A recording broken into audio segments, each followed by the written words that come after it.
welcome back to Weekend Live. Well, a startup which uses drones to plant up to 40,000 trees a day says it could be key to helping forestry recover in bushfire-affected areas. In fact, AirSeed Technologies has raised more than $220,000 using crowdfunding to help expand their trials in Australia. Joining me live now is co-founder Andrew Walker. Andrew, I'm always impressed by just what drones can do. Just how do they work to plant seeds? Yeah, so it's a combination of not just the drones, but also in actually planting seeds. So we use large drones with takeoff capabilities of 25 kilos, and then we use them to fly and we plant seeds, not just raw seed stock, but seeds inside of an encapsulated nutrient-rich composition, which we then either shoot into the ground or drop on top of the ground. So you claim it's 95% faster than manual planting techniques, and those drones can plant up to 2 seeds per second, also a lot cheaper. Just how successful then is it in terms of that germinating and survival rates once the seed gets on the ground?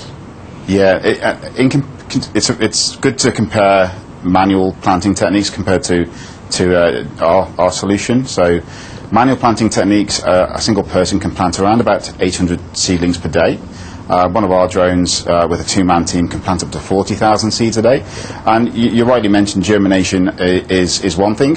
That's not necessarily the difficult part, is ensuring survivability once the seeds are in the ground. We've had some great results so far to date, and you can imagine that the task in front of us is huge with regards to species types, soil types, environmental conditions, weather conditions.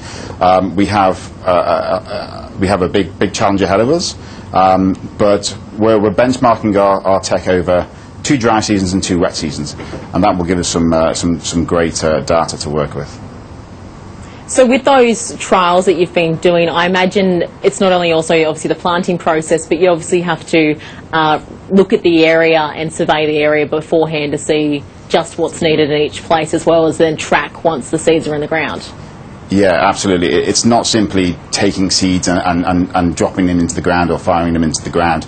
Our process is quite intricate, and we break it down into four subsections. So the first part would be the identification of what's on the ground, looking at topography, looking at irrigation areas, identifying essentially the optimum planting pattern for the drones to fly and plant.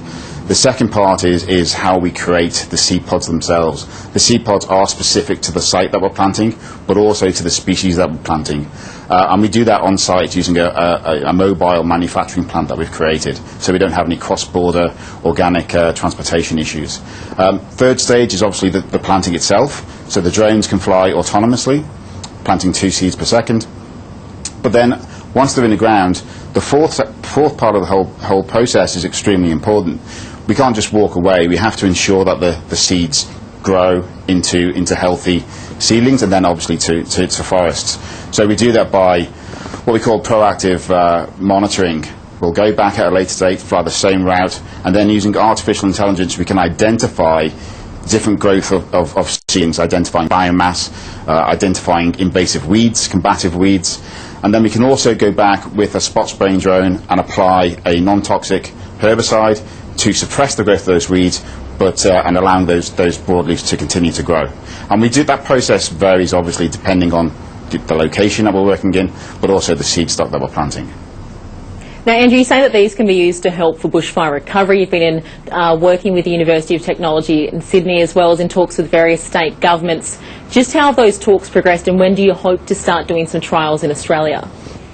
Yeah, we've got some really great projects with UTS at the moment, not just for terrestrial reforestation, but also for blue carbon restoration. So mangroves, for example, great carbon sequestrators, and we're developing a solution for that as we speak. And yeah, we're excited. We've got some great opportunities on horizon, not just with governments, but also with to get these trials underway in the post-bushfire areas.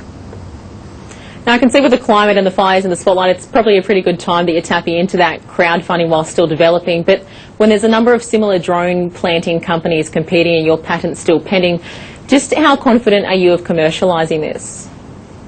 Yeah, we're very confident. I mean, we know we have something very different in a biotech sense to other people out there. It is a very new industry. I mean, there's no road in front of us to follow. We're all about innovation. And because the industry is so small, the problem is so big, we welcome the competition because, quite frankly, a 15 billion net tree loss per year, 1, 2, 3 companies aren't going to solve that problem. So we welcome innovation. Well, AirSeed co-founder Andrew Walker, thanks so much for joining me. It's a pretty ambitious target you've got there, and all the best with it. Thank you. Time now to look at this week in politics. Joining me on our panel